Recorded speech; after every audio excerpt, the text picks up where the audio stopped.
Hi everybody, I'm Carson, and if this is your first video of mine, then I'm extremely happy to meet you. If you are a returning viewer, then welcome back. I'm just going to start this off by saying I'm going to keep this video relatively unplanned and unscripted. I have some bullet points here for things that I want to talk about and some quick notes, but other than that, I'm mostly just talking as me. First of all, I would like to say thank you, all of you, for your support so far in my relatively humble journey as a content creator so far. My first few videos have completely exceeded expectations in every metric, and for that I am grateful to you all. All of your kind comments and that you're seeing now on screen, as well as the critiques and suggestions and feedback you've all provided me. And I'm just hoping that I can keep this train going, so to speak. I just want to keep making these videos because they're honestly a blast, and I'm happy to see that you guys are also enjoying them.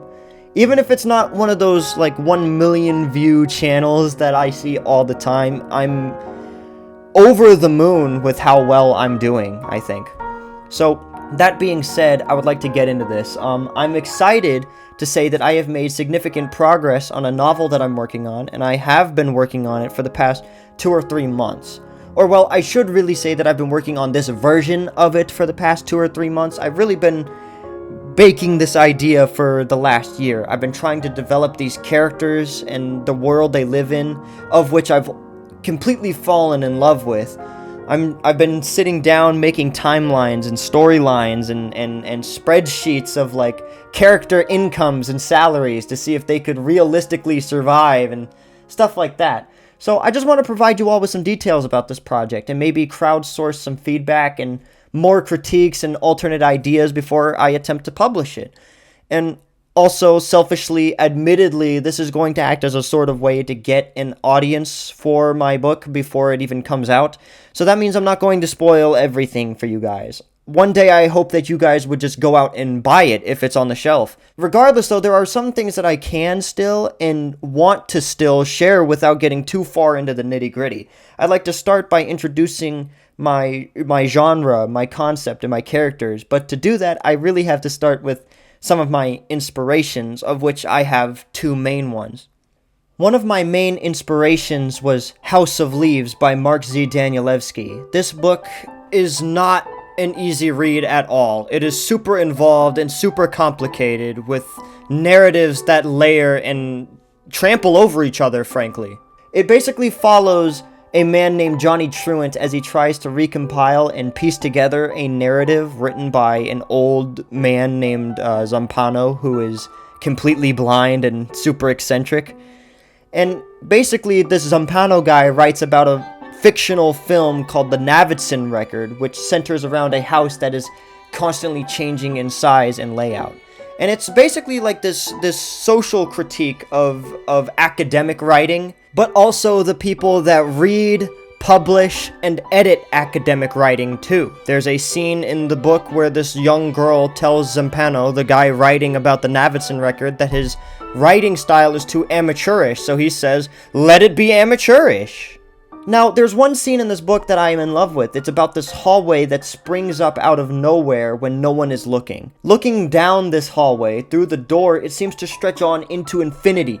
Literally impossibly stretch on into infinity, as if to beckon people inside to explore it. Now, I was inspired by those sorts of surreal, unreal elements in that story, so I wanted to make a surreal horror story of my own that incorporates some of those same elements and the things that I liked. However, there are also things that I didn't like that I want to try to avoid. For example, they really do try to personify the house as this evil, malignant force, but I say he's, but it's really not a he's, it's an it. This house is an it. It shouldn't have feelings. It shouldn't be a person, a character. It should be a setting. So this book is supposed to be kind of a response to that. It's a surreal horror story that centers on a couple that are trapped in their car on an infinite road. They don't even remember turning onto this road. This road is completely straight, involving no turns, yet they keep passing the same landmarks over and over. It is as if the entire world has shrunk around them and the road was looping around it. They never turn, yet they keep looping. like it's this belt. But who is this couple? What makes them interesting? To answer that, let me give you another one of my inspirations, Mark Twain's Diaries of Adam and Eve. Throughout these stories, Adam and Eve's diaries, both Adam and Eve misunderstand each other all the time. They are stupid little creatures, but they really do believe that they're both smarter than their other. For example, Adam is self-appointed the resident scientist. When he comes back from a vacation, he finds that Eve has given birth, but however, since he is stupid, he doesn't know what the baby even is. He doesn't know what birth is. He thinks it's a man, but it's too small, and it doesn't do anything but lay down, so he doesn't know. So, he assumes it's a fish, and he tries to throw it into the water to check, but Eve saves the baby, and he gets angry that she didn't let him conduct his test, even though it would have killed the child. Similarly, Eve thinks Adam is super slow. He takes his time to think of names for the animals in the garden, which is a task given to him directly by God, so that they'll have a fitting, loving name. But Eve takes it upon herself to name things as quickly as possible, believing she is saving Adam from the embarrassment of not being clever. And this angers Adam, who pushes her away, and even sets her outside of their house while it's raining, which causes her to cry. Adam gets angry over the little things, and Eve takes offense over the little things. It's like Eve tracking mud in the house gets Adam angry, and he gets angry when Eve asks that he doesn't ride down the waterfalls in a barrel that he made. He sees her as a bother, and she sees him as a simpleton. Now, I want my story to be riddled with these little misunderstandings and these little obsessions that don't make any sense. I want to highlight how people latch onto things and obsess over them, how people are smarter than others give them credit for. So, with that being said, let me introduce you to these characters, the mirrors for Adam and Eve. Firstly, we have Thomas McAvoy, who goes by Tom. Tom is a lower middle class guy, and he's relatively uneducated. He's passed high school with about straight B's without any advanced or AP classes weighing him down, but still he's a poetic soul, as if to juxtapose the idea of him being simple. His brain is verbose and over-explanatory, yet somewhat clever still. Here's a passage as an example that I think proves my point. During this part in the story, he's having a sort of panic attack. I think I am motion sick, but not exactly. It's like motion sickness has been twisted into something uglier, something harder to name. My stomach churns, but there is no rhythm to it, just like a chaotic pulse that rises and falls. Am I disgusted? Disgust feels close, but I cannot put a finger on it, whatever I've been disgusted by. It's not just the thought of a banana sandwich waiting on the table for me at home, though that would be easier to blame. My chest aches too. And it's not a sharp, not even a loud pain, but just this dull, smothering weight. Like I've just watched something horrifying, but I can't quite recall what it was. Or like I've been seething over something trivial for hours without realizing it. Am I just hungry? I know I'm not hungry for a damn banana sandwich, that's for sure.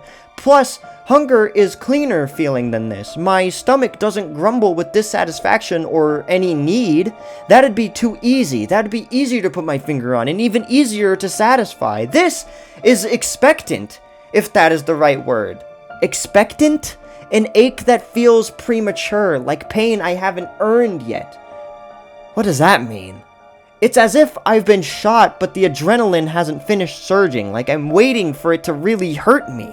Like my brain knows it hurts and it is trying to convince some dead nerves that it does in fact hurt. But no, it's not like that either. The gun hasn't even fired the bullet yet. I'm waiting for the pain though. I'm suspended in the aftermath of absolutely nothing, waiting for the raw, sharpened, bloody pain to show up and make itself known. Instead, it lingers like a phantom, haunting me with whispers of something that isn't even there. And not yet anyway.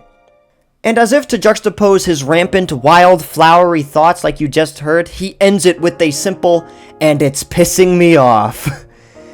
Typically, when his thoughts are outside of his head, things that he speaks and does often come off as awkward, or quiet, or introverted. partially by choice, but partially because he is a relatively insecure man. Insecure about a lot of things. One of which being, Tom has in the past 2 months of the story starting, just moved into a new house with a new mortgage to pay and a girlfriend to support. His girlfriend, who I've named Agnes Turner, who goes by Aggie or Ags, is a student at some unnamed college studying architecture. And now, I must address this. Firstly, I know that Agnes is not a good name. It's a terrible name. People that I've talked to in real life have told me they don't like that name, or at least they don't like the nicknames Aggie or Ags, but it's meant to be an embarrassing name. It's supposed to be a embarrassing name, but a fitting one given to her after her grandmother's mom. She doesn't fit in with her fellow students, and that name is supposed to show that. It's supposed to show that she is a lot more work-motivated and prideful in her work than her fellow students appear to be. She views her work as art instead of work, which is completely different from the rest of them. She doesn't want to be lazy. She is, as I said, a very intentional woman. Now here's where the conflict arises. Tom is insecure because as his relationship goes on, he realizes how many prospects are open for his girlfriend, but not for him. He works 2 low-paying jobs to support them both and sees no vertical ascension up the socioeconomic ladder. He compares himself to his girlfriend and realizes that, alternatively, she will eventually have her bachelor's in architecture.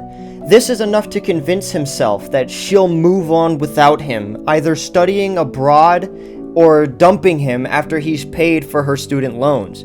He is convinced that he is being used and that he needs to save them both from, ultimately, her future.